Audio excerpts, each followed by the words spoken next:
Salut Jérôme.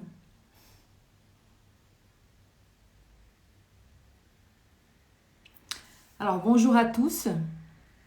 Il faut que tu demandes à. Parfait.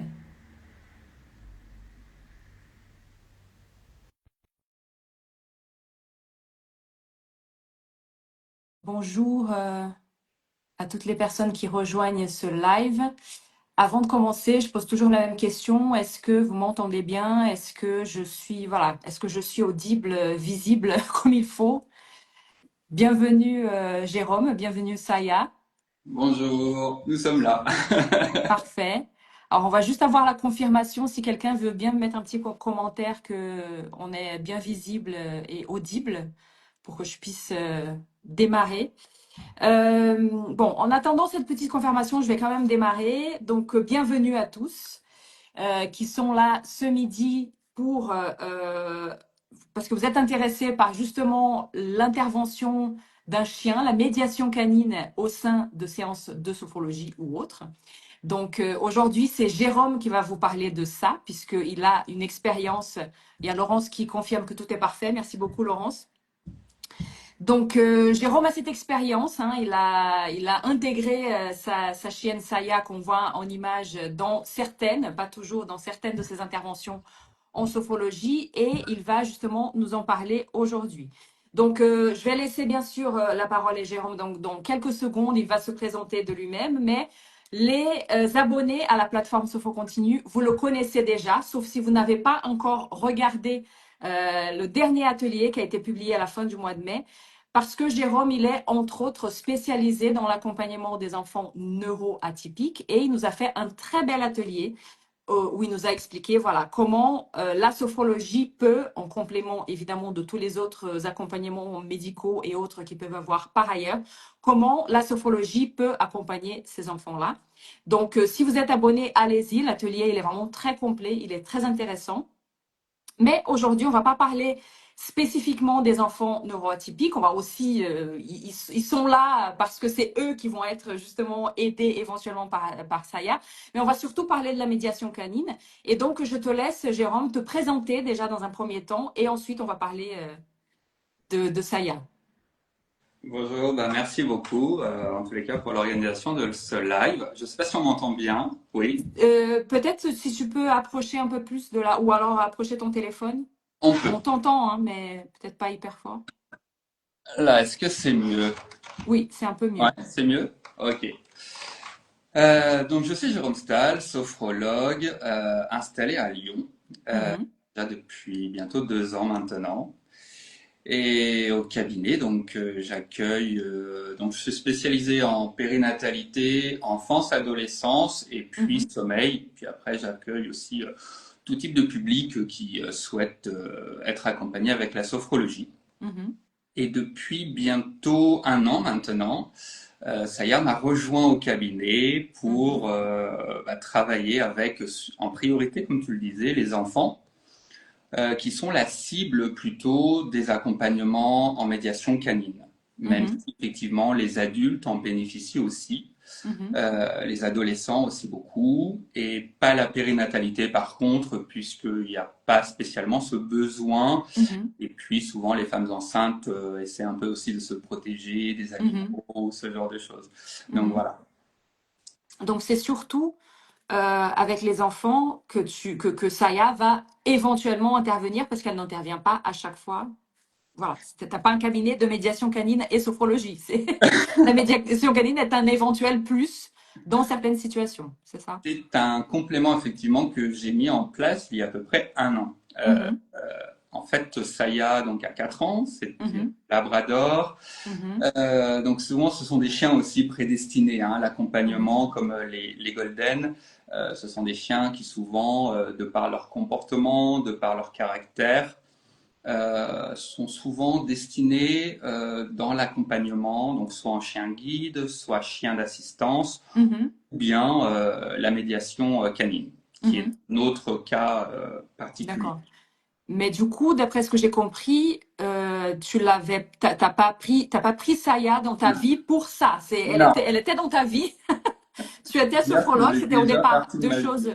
Voilà, corrige-moi si je me trompe, mais au départ, c'était deux choses différentes. Oui. Et au bout d'un moment, tu as constaté, ah, peut-être que Saya pourrait m'aider ou peut-être que son intervention pourrait être intéressante pour les enfants. Donc, raconte-nous justement comment est-ce que tu as compris que éventuellement Saya pourrait être un atout pour tes accompagnements en sophrologie. Effectivement, comme tu le disais, Saya est arrivée dans ma vie il y a 4 ans. Enfin, Mhm, mais pas dans le but de venir au cabinet, loin de mhm, là. mhm, Chien de famille, chien de randonnée, donc voilà, c'était parfait pour ça.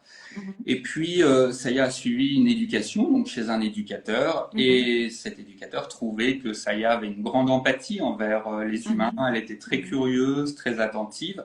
Bon, elle aurait été une très piètre chien guide ou chien mhm, d'assistance, mhm, parce qu'elle est tellement curieuse qu'elle va un peu partout. mhm, Les pauvres aveugles seraient vite perdus avec elle. mhm.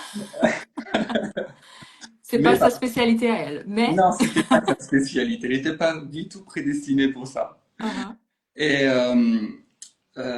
donc voilà, elle a continué à être éduquée. Et puis, quand j'allais travailler, Saya, jeune labrador, comme beaucoup de chiens, faisait beaucoup de bêtises à la maison. mhm, Ça faisait partie de son évolution, de son développement. mhm, Et puis un jour, j'ai décidé de l'amener au cabinet juste comme ça, en fait, pour mhm, voir ce que ça pouvait donner. mhm, Et finalement, j'ai trouvé qu'elle était très patiente, parce que une séance, ça dure entre 45 minutes et 1 heure, donc mhm. elle restait tranquille. Et puis elle était très curieuse par les adultes, par les enfants, et je sentais qu'il y avait quelque chose qui se faisait en fait entre les D'accord. clients. Mhm, Donc, je me suis un peu plus renseigné sur ce sujet de médiation canine qui mhm, est pas si développé que ça en France, hein. mhm, Beaucoup mhm, de thérapeutes, il y a beaucoup de ça se développe petit à petit, mais mhm, mhm, c'est encore un peu long, contrairement à d'autres pays, notamment le Canada ou aux États-Unis où ça se développe beaucoup plus, où c'est même mhm, plus structuré. mhm. Il faut savoir que les chiens médiateurs en France n'ont pas de statut. D'accord. Ils sont considérés comme des chiens de compagnie. Mhm, Donc j'ai réalisé un bilan comportemental avec Saya mhm, pour savoir si, d'un point de vue comportemental, tout était OK chez elle pour qu'elle mhm, mhm, puisse être avec des enfants. Donc le bilan a été un peu long parce que il faut vraiment s'assurer qu'elle puisse montrer aucun signe d'agressivité, d'accord. qu'elle puisse s'adapter facilement à toute population, dans toutes conditions, qu'elle n'ait pas d'anxiété, qu'elle n'ait Mhm, pas de peur particulière. d'accord. Et une fois que ce bilan a été positif, donc Saya a été validée comme Mhm, stable psychologiquement, aha, euh, après, il fallait la former. Euh, d'accord. Donc euh, juste une petite question, Jérôme. Donc toi, enfin, tu connaissais déjà, tu savais que ça existait des chiens oui. médiateurs par ailleurs, mais voilà, Je tu savais que ça existait, j'avais rencontré des thérapeutes qui le Mhm, faisaient, des psychologues, mais également des dentistes qui le mhm. faisaient D'accord. dans leur cabinet. Et je trouvais ça vraiment intéressant parce que moi j'aime beaucoup les animaux Mhm, mhm. et, et je trouvais que Saya pouvait apporter un plus. Donc, tu as fait tous les bilans nécessaires pour savoir si ça allait lui aller finalement quelque part, c'est ça? Oui, et puis les formations, donc aussi bien avec des éducateurs pour finaliser sa C'est formation. vraiment une formation pour devenir médiateur, c'est ça? Alors, il faut une formation à titre personnel pour Pour, être pour médiateur toi? canin, voilà, parce que D'accord. on ne Ouais. peut pas s'improviser comme ça médiateur canin. D'accord. Et j'en parlerai juste après par rapport au Mhm, projet à chaque fois qu'on construit par mhm, rapport au client. Parce que Saya, c'est pas juste un chien de canapé en fait. Elle est pas mhm, juste là, même si elle adore dormir, faire des mhm. chatouilles, voilà. Elle va vraiment avoir plusieurs rôles dans l'accompagnement. D'accord. Ça se travaille. Donc, une formation est nécessaire pour, en tous les cas, le médiateur canin, donc moi, D'accord. pour bien connaître l'animal, bien connaître son animal, connaître les Mhm. besoins de l'animal et savoir Ouais. construire un projet avec l'animal, OK. avec le client. Donc, c'est quelque chose effectivement que tu as pensé c'est peut-être possible et tu l'as vraiment préparé. Tu as validé que c'était possible et tu l'as vraiment préparé. Ça s'improvise pas, comme tu l'as dit. Non, ça s'improvise pas. Donc il fallait trouver les bons éducateurs aussi parce que Mhm, il y a des associations comme Andy Chien qui le proposent, mais ils mhm, sélectionnent leur propre chien mhm. dès la naissance. Bon, ça y est, D'accord. j'étais déjà trop âgé pour ça. Mhm, mhm, Donc j'ai trouvé des éducateurs comportementalistes qui permettaient d'apprendre de nouvelles choses, et notamment dans le cadre de la médiation canine, mhm, auprès mhm. d'enfants plus particulièrement. D'accord. Du coup, donc il y a eu toute cette préparation et puis bah, un jour, elle était prête, tu étais prêt et elle a commencé à venir dans le cabinet. C'est ça? C'est ça? C'est un peu ça, oui. D'accord. Et du coup, quels sont les critères? Parce qu'on a bien compris, tu l'as dit en introduction, qu'elle n'est pas là systématiquement. Enfin, elle n'intervient pas systématiquement. Par exemple, avec les femmes enceintes, tu as dit qu'elle n'intervient jamais. Donc, il y a des cas où elle intervient, des cas où elle n'intervient pas. OK. Justement, quels sont les critères? Qu'est-ce qui fait que, à un moment, pour certains clients, tu vas le proposer, pour d'autres, tu vas pas le proposer? Voilà, qu'est-ce qui te fait choisir de proposer ou pas? Alors, Saya est quasiment toujours présente au cabinet. D'accord. Mes clients sont, Dans la salle, dans la même pièce ou oui, ailleurs? dans la même D'accord. pièce. Elle est présente dans la même pièce. Mes clients sont informés que je suis accompagné d'un labrador. Mhm, Qui est sage, hein. Et ensuite, dans l'anamnèse, c'est pendant l'anamnèse en fait que tout va réellement un peu se décider. mhm, En fonction de pourquoi la personne vient, mhm, en fonction de comment la personne, je vais observer comment la personne se comporte aussi avec Saya, son regard. Je vais regarder aussi comment se comporte Saya vis-à-vis de la mhm, personne. mhm, Donc si c'est un adulte, souvent pour les adultes, c'est plutôt en accompagnement. mhm, Parfois des histoires de vie difficiles, parfois des émotions intenses, des pleurs, un mhm. peu de tristesse. Saya va venir naturellement s'approcher de la personne. Ça Durant se l'anamnèse, tu veux dire? durant l'anamnèse. D'accord. Durant Mhm, l'anamnèse. Et je vais voir effectivement qu'il y a une complicité qui s'installe entre Saya et la personne. mhm. Donc c'est là que je vais décider que Saya interviendra en soutien émotionnel quand la personne en aura besoin. Donc, la personne a donné son accord pour qu'elle soit là, parce qu'il y a des gens qui ont une Oui, phobie des chiens, par exemple. Voilà, dans ce cas-là, évidemment, Saya n'est pas là. Mais si la personne a donné son accord, elle est là durant l'anamnèse. tout Cette à fait. anamnèse est pour toi un temps d'évaluation, plus ou moins. C'est ça. Oui, Si parce Saya. que finalement, c'est l'anamnèse de sophrologie classique, hein. Ouais, Et en plus ouais. de toutes les Toi, questions que je tu es en train pose, d'observer. j'observe effectivement Saya, le comportement qu'elle a avec cette personne. Et puis, comment réagit la personne également? Est-ce qu'il la regarde? Est-ce qu'il la regarde pas? Mhm, Et quand il en a, quand effectivement, pas tout le monde, hein, mais quand il y a des émotions un petit peu particulières, des moments un peu de tristesse ou des passages dans l'anamnèse qui sont un peu compliqués, Saya va s'approcher. En fait, c'est l'une des forces de Saya, c'est qu'elle ressent les émotions des personnes. mhm, Euh, En fait, les émotions ont une odeur. mhm. D'accord. Euh, et, et elle va le ressentir. Alors, elle va pas reconnaître la différence entre de la tristesse et, enfin, elle n'a pas toutes les nuances Mhm, d'émotions. mhm. Elle aura plutôt les émotions confortables, les émotions désagréables. D'accord. Elle va aussi reconnaître la colère. Elle va Mhm, reconnaître les moments un peu de stress, d'anxiété. mhm, Voilà. Donc, elle va s'approcher et si la personne donne son accord, c'est-à-dire qu'elle va commencer à caresser Saya, je mhm, sais qu'il s'est créé quelque chose en fait mhm, entre le client et Saya. Donc, Saya pourra être présente pendant les séances, mais uniquement un rôle de soutien quand la personne en aura besoin. mhm. D'accord. Après, il y a les enfants ou les adolescents.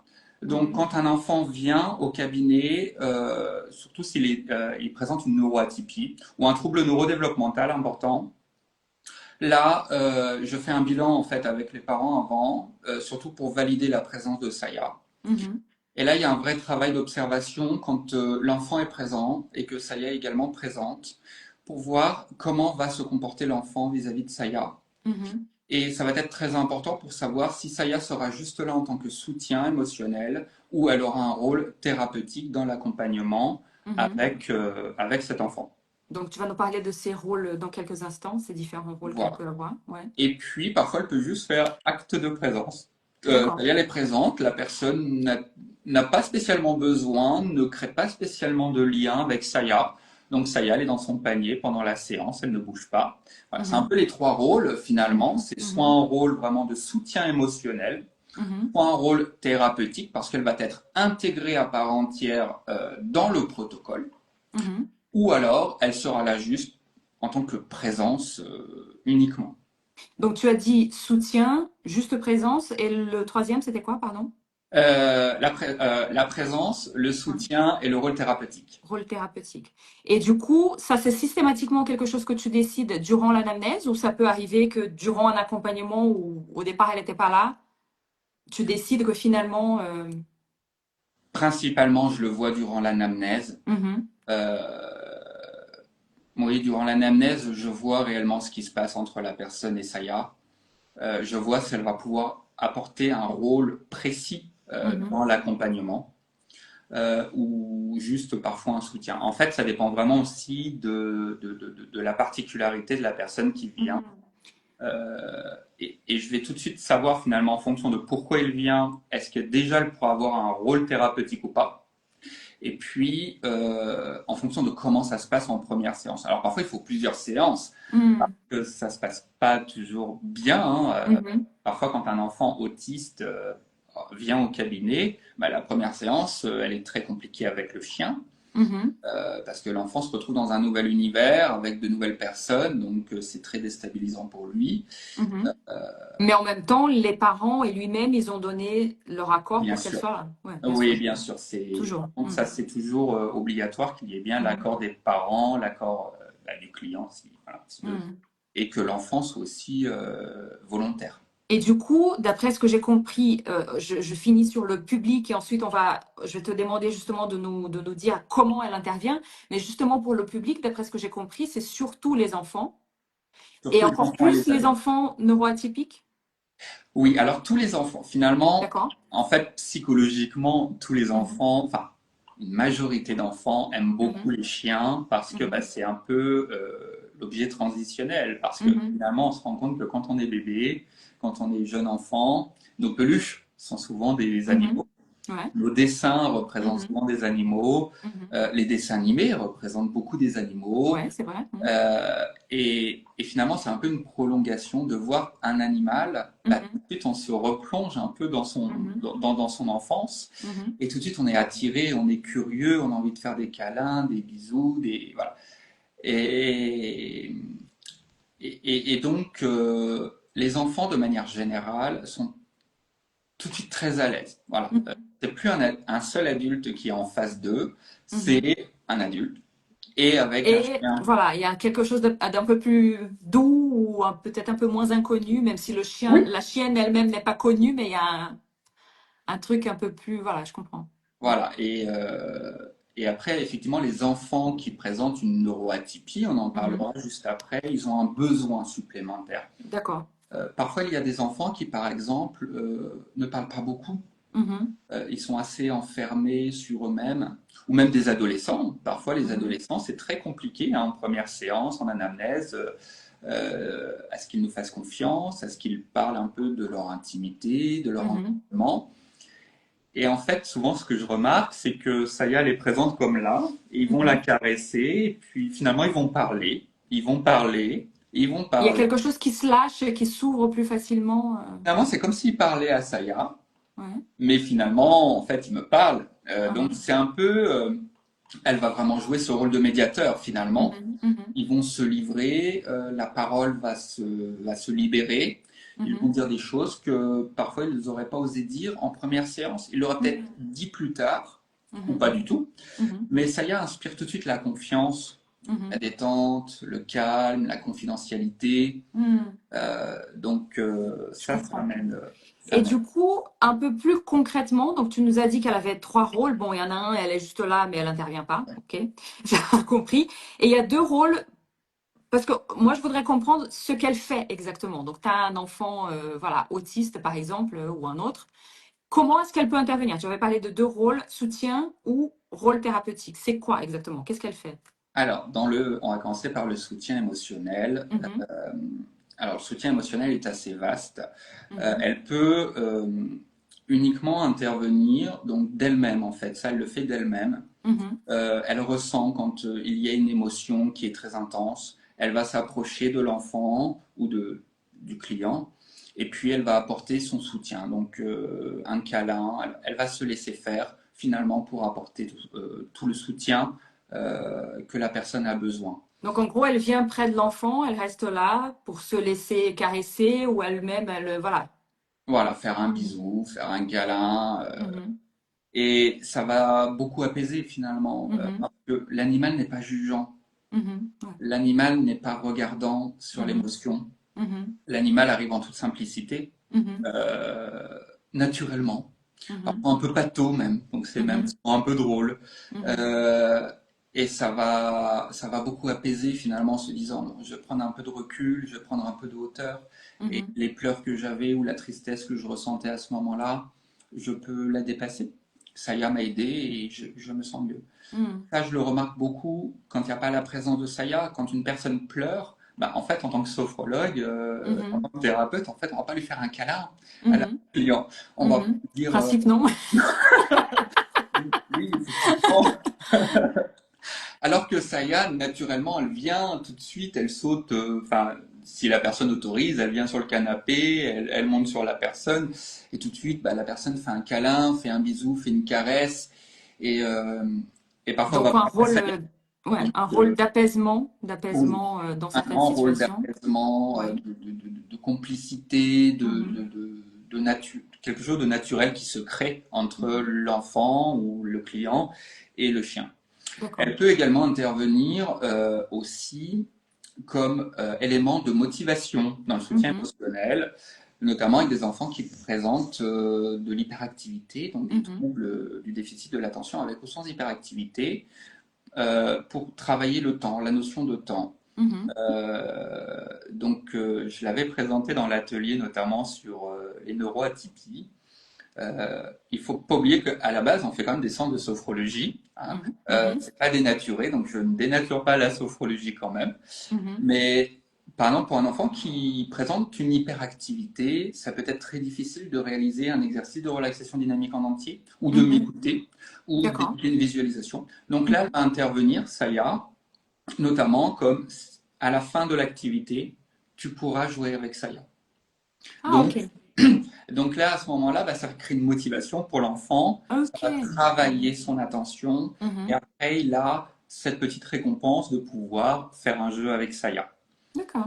Donc, on travaille Donc aussi. le temps, effectivement, la notion de temps, oui, je comprends. La notion de motivation à la fin qui est hyper importante pour les TDAH, quoi. TDA ou TDAH, ouais.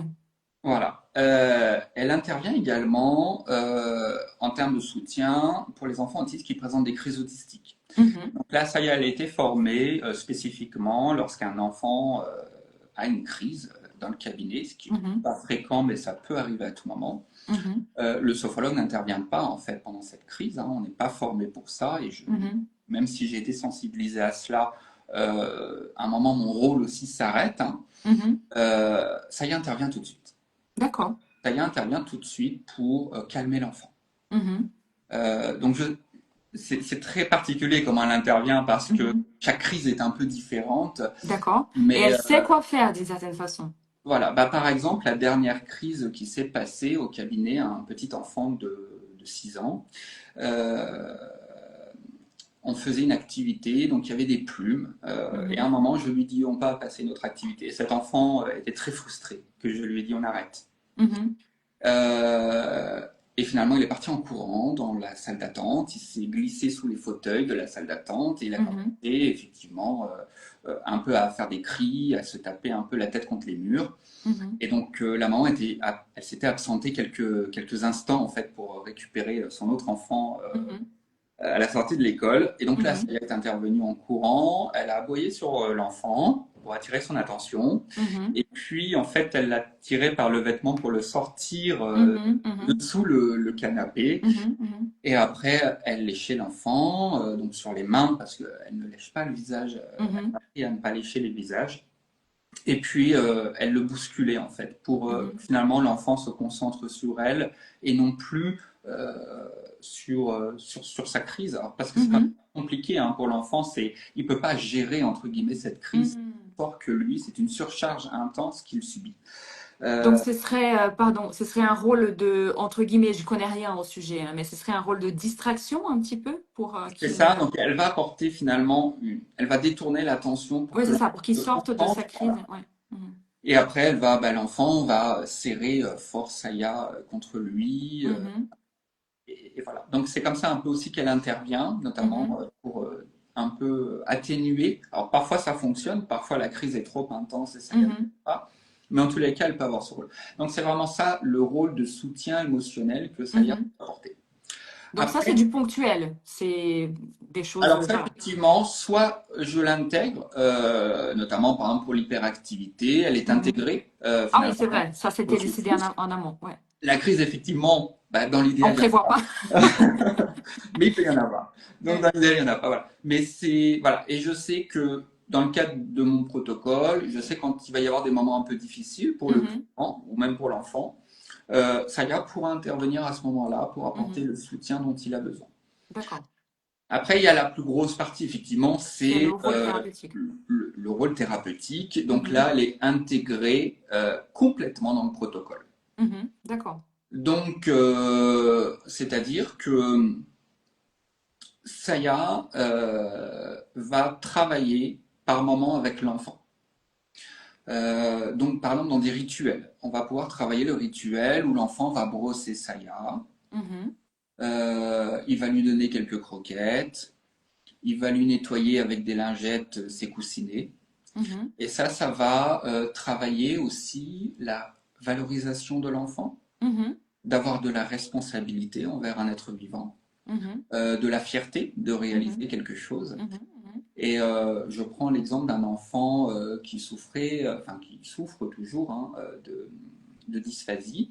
Donc, il a de grosses difficultés à l'école, il a très peu d'amis, beaucoup d'isolement, il s'est beaucoup Mhm. replié sur lui-même, Mhm. une grande perte de confiance en lui, d'estime de lui. Euh, et quand il travaille avec Saya, en fait, il redéveloppe beaucoup cela parce qu'il trouve une confidente à qui il peut parler, il trouve un chien qui est un peu pâteau parfois, donc qui est Mhm. rigolo. Mhm. Et puis, il y a des rituels qui s'installent, il va lui parler calmement. Et puis, ça va vraiment développer cette notion de confiance entre le chien et lui. Mhm. La responsabilité d'avoir un être vivant, de Mhm. s'occuper de lui. Donc, voilà comment on peut intervenir. Donc, dans des rituels de soins, ça se fait Mhm. beaucoup. Elle peut intervenir dans le protocole dans le cadre du développement sensoriel, Mhm. notamment par exemple pour les enfants autistes qui ont sur une non-identification du corps comme nous on peut l'avoir, Mhm. euh, avec cette impression finalement soit de morcellement ou soit de corps plus grand ou dissocié. Eh bien, le fait de toucher le chien, ça va permettre de travailler donc aussi bien le visuel, le tactile, de voir un peu la dimension de tous les membres de Saya, Mhm. de voir Mhm. les sensations. Elle a les oreilles très douces, Mhm. oui. Elle a Elle une, sait qu'on parle oui, elle a une truffe d'elle. qui est humide. Mhm. Voilà, donc il va toucher la petite truffe, il va toucher ses petites moustaches qui piquent Mhm. un peu. Mhm. Il va toucher ses coussinets Mhm. en sentant que c'est plus rugueux. Donc on va beaucoup travailler l'aspect sensoriel. Donc là aussi, c'est un exercice que l'on fait. Mhm. On peut travailler toutes les notions d'imitation.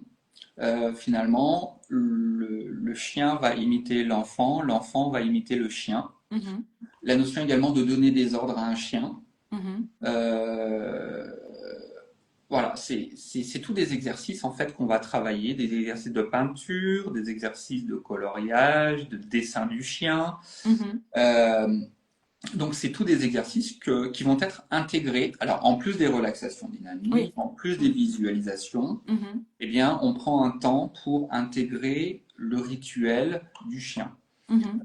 qui va vraiment avoir ce rôle thérapeutique pour développer énormément de choses. Donc en fonction de ce que l'on travaille dans la séance, alors la particularité aussi pour les enfants qui présentent des neuroatypies, c'est que les protocoles sont très différents de Des ceux. accompagnements plus longs, je crois, c'est ça? C'est des accompagnements effectivement qui sont plus longs. Mhm, Donc, par exemple, quand on travaille sur les émotions, ça y a appris les cartes des émotions. Donc, mhm, quand on travaille sur la reconnaissance des émotions et que l'enfant hésite un peu, ça y a peut l'aider en mhm, fonction des codes couleurs et des textures des cartes. d'accord. Et donc tout ça, en fait, ça va permettre de créer une complicité entre le chien et l'enfant. Ça va permettre aussi de libérer le langage, parce que souvent Mhm, les enfants ont aussi un peu de difficulté parfois à oui. parler ou à se Mhm, confier. Alors qu'avec un chien, tout de suite, c'est naturel finalement. On a envie mhm, de parler, on a envie de jouer. Ça va apporter du jeu, de la mhm, simplicité, de la détente, et tout de suite, on sent que la séance, souvent les enfants qui présentent des neuroatypies sont accompagnés par beaucoup de thérapeutes, mhm. beaucoup de soins. Euh, et la sophrologie, finalement, viendrait encore comme un soin Oui, complémentaire. quand on connaît pas, on imagine que c'est un médecin de plus qu'on va voir, quoi, un truc comme ça. Voilà, c'est un peu ça. Mhm, Et mhm, finalement, le fait de venir, de faire des jeux, d'avoir un chien qui est mhm, toujours égal à lui-même, qui mhm. ne juge pas, Qui qui ne ne juge pas. juge Mhm, pas, mhm. euh, finalement qui est presque toujours souriante, qui est un peu pâteau, ça a Mhm. vraiment cette simplicité. Ça brise une barrière peut-être entre.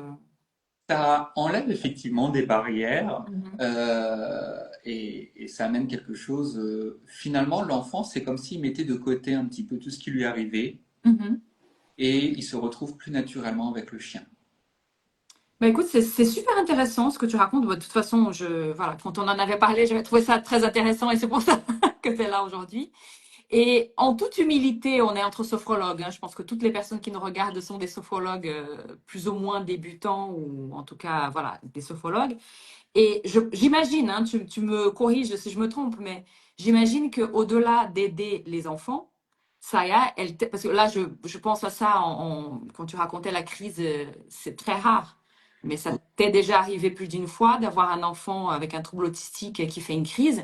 Et c'est vrai que cette situation-là ou d'autres situations, je pense que Moi, je n'ai jamais accompagné des enfants qui souffrent de troubles autistiques, mais je pense qu'on s'est tous retrouvés dans des situations où on s'est dit, qu'est-ce que je fais?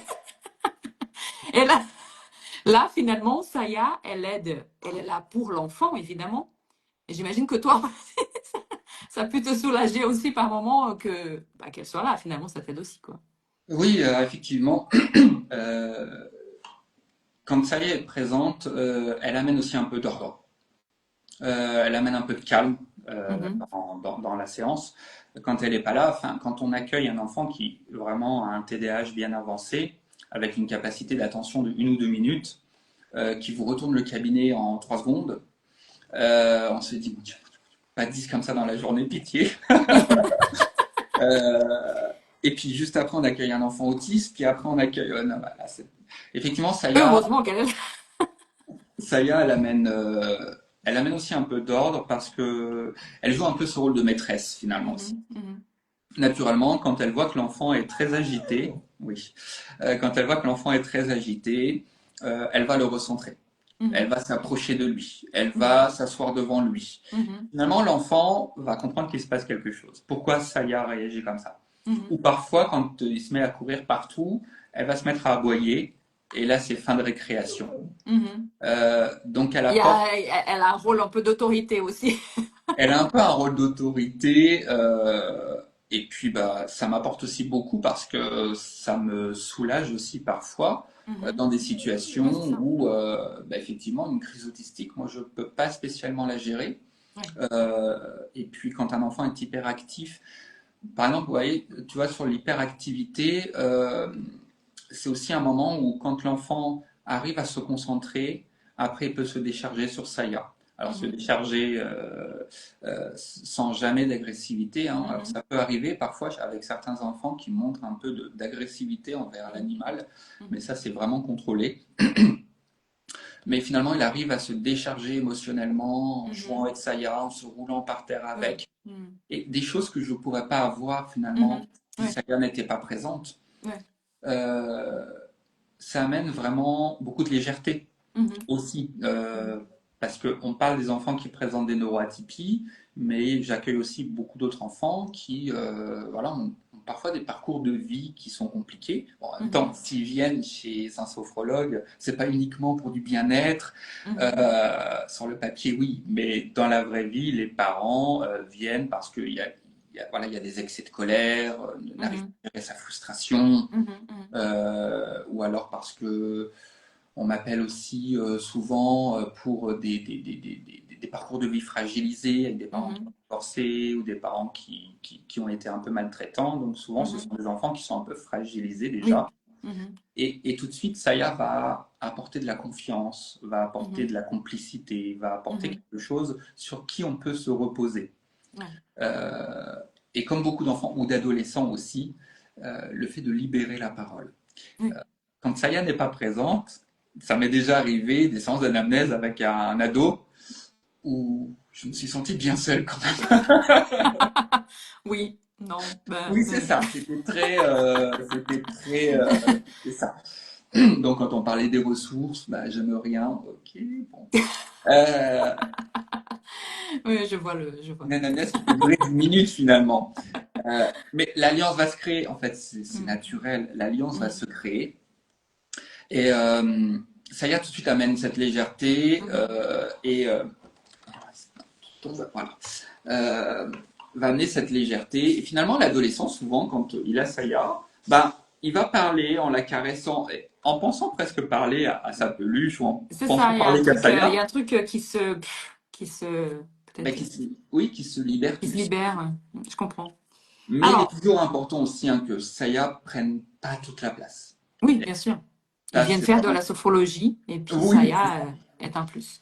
non, ça... On est presque, enfin, j'ai encore quelques questions à poser à Jérôme, mais disons qu'on est plus près de la fin que du début. Donc, si jamais il y a des questions que vous voulez poser, posez-les-moi dans les commentaires et je les lirai à la fin à Jérôme. Donc, merci beaucoup. C'est beaucoup plus clair pour moi et je trouve que c'est hyper passionnant, enfin, ce que Saya peut apporter aux enfants. Et du coup, quels sont leurs retours? Parce que j'imagine qu'on le retour par rapport à la présence et à l'intervention de Saya, j'imagine eux, les enfants eux-mêmes ou les parents, j'imagine qu'ils t'ont fait des retours sur elle. Qu'est-ce Ben, qu'ils t'ont dit? déjà, je le vois dans la progression, en fait. Depuis que je pratique, je me suis rendu compte qu'il y a toujours un peu un pilier, en fait, dans l'accompagnement, où on se rend compte qu'il y a, moi, je le vois souvent à la moitié de l'accompagnement. Mhm, Si on fait par exemple 12 séances, je vois souvent un retournement entre la cinquième, sixième, septième séance, où mhm, on mhm, voit vraiment une vraie transformation. mhm, Avec Saya, ben, je vois la transformation qui est plus rapide sur certains points, bien entendu, pas sur tous. Les enfants sont contents de venir. mhm, Ils sont très heureux de venir au cabinet pour voir Saya en premier. mhm, Pour moi, mais déjà Saya en premier. Ils font des dessins à Saya. Donc les parents sont contents parce que ça permet finalement de travailler sur des choses lourdes de mhm, manière simple et légère.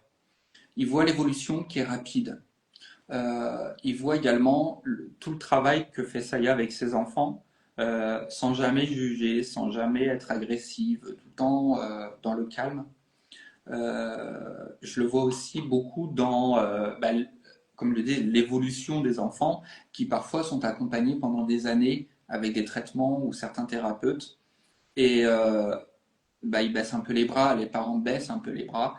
Et là, en sophrologie, en tous les cas avec la médiation canine, on voit l'évolution qui est souvent plus rapide parce que ça crée des déclics en fait. mhm, Kaya va permettre de créer des déclics qui n'auraient peut-être pas été faits tout de suite avec un humain.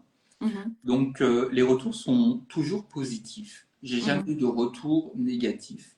mhm. Ils font beaucoup de cadeaux à Saya. Alors, on est toujours inondé de cadeaux pour Saya. Alors, c'est des croquettes, c'est des petits os à mâcher, c'est des dessins, de Mhm. l'aquarelle. Et puis, souvent, on a des demandes d'intervention bah, parce que du coup, les parents étant satisfaits, on veut Ah d'accord, ils te demandent de faire quoi du coup? d'aller dans des écoles pour présenter D'accord, le travail de Saya, pour présenter Saya en tant que chien thérapeute. ok, On a des écoles spécialisées, donc on va dans des écoles spécialisées, dans des écoles d'accord. Mhm, traditionnelles. On va dans des hôpitaux également. Donc là, c'est Mhm. plutôt en mode pour faire découvrir la sophrologie et puis pour faire découvrir également bah, la médiation canine. Euh, Donc, tu fais des séances avec des enfants aussi dans d'autres environnements que ton cabinet, c'est ça? oui, oui, oui, j'interviens avec Saya dans d'autres lieux que le cabinet, donc dans des écoles, dans des EHPAD, dans des collèges. Et parfois sur des thématiques précises, Mhm. soit sur les émotions, souvent dans les petites écoles, c'est ça en fait, hein, les émotions. Mais Et on c'est a, du groupe, j'imagine, que tu fais. oui, souvent c'est des petits groupes. Alors, Mhm. soit c'est déjà préparé, on le fait vraiment en format groupe, Mhm. ou alors on le fait en format un peu découverte, quand on Mhm. passe dans des services, dans des hôpitaux, par exemple dans des centres, dans des services où il y a des maladies chroniques, lourdes ou longues. On est là pour présenter Saya, bah, tout de suite ça Mhm. amène de l'animation, ça amène. Puis Saya Mhm. est toujours joyeuse, donc en fait, un rien l'amuse, donc bah, Mhm. beaucoup les enfants. Et puis on fait quelques exercices de sophrologie, donc ça amène un moment de détente aussi pour les enfants, une petite Mhm. parenthèse dans leur maladie. Et puis ça permet aussi du coup de faire découvrir bah, la sophrologie, la médiation canine aussi. Euh, voilà, souvent c'est ça aussi les retours, c'est que les parents étant satisfaits en parlent à beaucoup d'autres parents. Mhm. Donc, elle te fait de la pub, finalement. Bah, oui, c'est après c'est l'un des meilleurs outils finalement de communication, le bouche à Mhm. oreille, Mhm. parce que surtout chez les enfants en fait, quand les parents Mhm. sont Ouais. satisfaits, ils vont en parler à beaucoup d'autres parents. Donc Mhm. voilà, les retours, c'est vraiment l'évolution des enfants qui est rapide, Mhm. la confiance que les enfants m'accordent, euh, Mhm. qui est pas toujours facile à créer, hein. Une alliance avec un enfant autiste, c'est très long. Mhm. Oui. Une alliance avec un adolescent peut être aussi longue. Mhm. Tout de Mhm. suite une alliance enfin une alliance qui peut se créer beaucoup plus rapidement. Euh, voilà, principalement les retours. Ok. Alors, il y a Emer Sofro qui nous écrit, je propose aussi mes accompagnements avec le cheval comme partenaire et je retrouve beaucoup de similitudes avec ce que vous dites. Le cheval renforce la relation de confiance et pose un cadre. Alors, je ne sais pas si je peux cliquer dessus. Ah, non, je ne peux plus lire le message. Mais bon, voilà. Donc, d'autres sophrologues qui travaillent aussi avec d'autres animaux et voilà, c'est un truc auquel j'avais jamais pensé. C'est Alors oui, chouette. et en fonction des pathologies ou en fonction des troubles, moi je sais par exemple que chez les enfants autistes, ils sont très attirés par deux animaux. Mhm. Le lapin quand il mange et la D'accord. poule quand elle marche. Pourquoi? Et la quoi, pardon? La poule, D'accord, en ok. fait, c'est par son phénomène, enfin ce mécanisme, quand elle va marcher, en fait, ça fait toujours un peu comme ça. Oui, mhm. Et ils peuvent passer des heures à regarder cette poule marcher. D'accord. Et le lapin, c'est quand il Voilà, des idées pour d'autres sophrologues qui veulent oui, attirer voilà, des animaux au cabinet. si vous cherchez d'autres animaux, mais effectivement, après, le monde de la médiation canine est presque illimité. En fait, il suffit Mhm, d'un animal. Alors, on n'en a pas trop parlé, mais au-delà hein, de la formation qu'on peut suivre et de l'éducation de son chien, il est important que son chien, c'est un véritable partenaire à qui on doit avoir une confiance totale et absolue. Alors, je vais mhm, peut-être enlever l'absolu parce que ça reste un animal, donc je fais mhm, toujours quand même mhm, très attention. mhm, Mais je dois lui faire une confiance presque les yeux fermés quand elle est avec mhm, un enfant, mhm. même avec un enfant qui présente des troubles Oui, bien d'ailleurs, c'est en faisant cette confiance-là que tu transmets aussi la confiance à l'enfant. Enfin, c'est un outil, exact. entre 50 guillemets, en lequel tu as totale confiance, quoi. Sinon, si tu as un doute sur ce qu'elle peut faire, tu transmets le doute à l'enfant. Exactement, ouais. Donc Mhm, ça, c'est important. Mais effectivement, après, des animaux, il y en a des milliers. Je sais qu'il y en a qui travaillent avec des mhm, lapins, il y en a qui travaillent avec des chats, il y en a qui travaillent avec des chiens, il y en a beaucoup aussi qui travaillent avec des chevaux, des poneys, des ânes. Donc, mhm, il y a même des fermes entières dédiées à la thérapie animalière. mhm. Et si tu avais des conseils à donner, s'il y a des personnes donc qui nous regardent ou qui vont regarder le replay et qui se disent ah bah tiens j'aimerais essayer, voilà, qu'est-ce que tu donnerais comme conseil?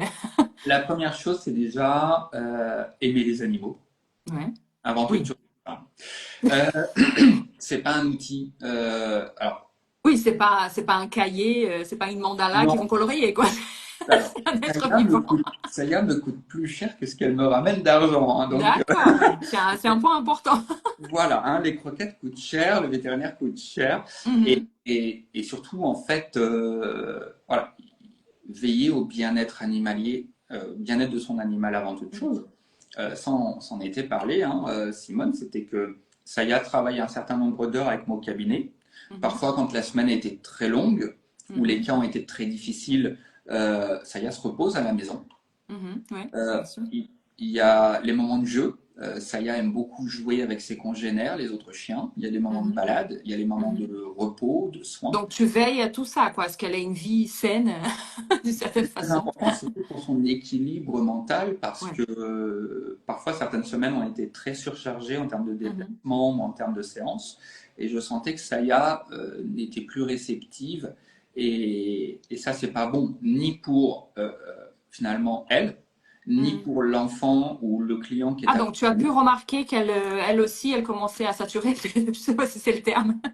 Oui, parfois elle peut saturer quand la journée est longue, quand on cumule par exemple 7-8 clients dans la journée. Mhm. Bien, parfois, je fais une pause dans la journée pour la rentrer à la maison Mhm. parce Ouais. que je sais que la fin de journée sera trop dure pour elle. Mhm. Donc, Mhm. je voudrais pas finalement qu'elle soit trop usée, fatiguée et que ça reste encore un plaisir parce que quand je pars de la maison, elle a une cape de chien thérapeute qu'on met pour prendre le métro. Mhm. Mhm. Être.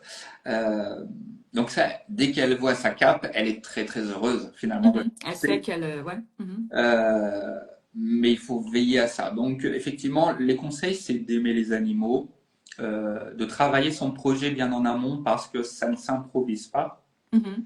euh, de bien se former. Il y a des bonnes écoles pour se former en zoothérapie. Il y a également des bons éducateurs comportementalistes vétérinaires qui peuvent accompagner. Mhm. Et puis vraiment intégrer l'animal, peu importe l'animal que l'on choisit, dans tout son projet. Euh, et se faire plaisir surtout. Parce que, Mhm. avant toute chose, effectivement, je fais de la sophrologie, j'aime mon animal, et donc Saya m'apporte beaucoup à moi, déjà, parce que finalement, ça me permet aussi de mieux me connaître et parfois tester mes limites avec elle. Et puis, ça permet de réaliser un projet qui est très intéressant, parce que quand on voit les yeux des enfants quand ils sont devant un chien tout heureux, ça fait toujours plaisir. Mhm. Quand ils veulent le caresser, l'embrasser, ça fait toujours plaisir. L'impression que j'ai quand je t'écoute parler, c'est que nous, en tant que thérapeute, on est obligé, c'est dans l'intérêt du client aussi, qu'on garde une certaine distance. C'est important qu'on le fasse. C'est pas une erreur de notre part de garder cette distance parce que c'est ce qui permet justement à la personne de ne pas se sentir jugée, etc. Bon, vous connaissez le topo, je vais pas, voilà. C'est ce qu'on appelle la posture thérapeutique.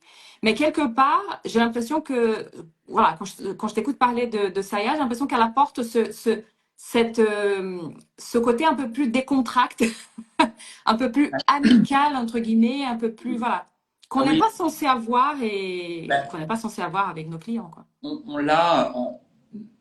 J'accueille beaucoup d'enfants qui présentent des neuroatypies et parfois ils ont besoin de contact aussi humain. C'est ça, c'est ça. C'est ce Ils ont côté-là qu'on n'est pas besoin, censé apporter, que finalement, elle va faire cette. Ils ont besoin de s'approcher, de monter sur les genoux, de faire un Mhm. câlin. Et effectivement, il y a cette distance qu'on doit aussi apporter d'un point de vue, toujours apporter cette distance qui est importante dans le cadre de Oui. l'accompagnement, mais également d'un point de vue déontologique aussi. Mhm. Effectivement, un enfant qui pleure, je peux pas lui faire un câlin, des bisous, Mhm. tout ça.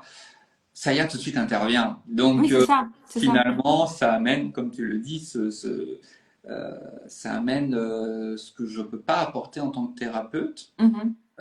Ça y est, l'amène naturellement. Donc, Mhm. génial, Ouais. c'est génial finalement. Bon, bah écoute, effectivement, c'est le mot.